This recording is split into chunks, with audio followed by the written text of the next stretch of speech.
serikali ya Marekani kupitia ubalozi wake hapa nchini imetoa msaada wa shilingi bilioni 16 na milioni 300 kusaidia utatuzi wa upatikanaji wa ajira nchini. Mkoa wa Mwanza usiku huu unaingizwa katika mfumo wa kidijiti wa urushaji wa matangazo wakazi wanunua visimbuzi. Wafanya biashara ya nyanya katika mji wa Makambako walazimika kutupa bidhaa zao kwa kukosa soko. Papa Benedict wa 16 awaaga mamia makadinali wa kanisa Katoliki duniani kwa kuwashika mkono na kuzungumza nao. Na katika michezo, mashindano ya bodaboda Mpinga Cup yaanza kuhamasisha ulinzi shirikishi na kupunguza ajali za barabarani.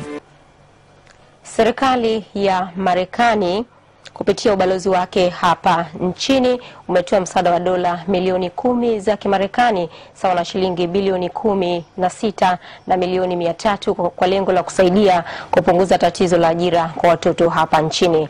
Balozi wa Marekani nchini Alfonso Lenhard amekabidhi msaada huo wa fedha kwa waziri wa kazi na ajira Gaudensia Kabaka katika hafla iliyofanyika katika ubalozi wa Marekani na kushuhudiwa na baadhi ya watendaji wa taasisi na asasi zisizo za kiserikali zinazojihusisha na masuala ya maendeleo ya jamii. Tupate taarifa zaidi kutoka kwa Grace Kingalame.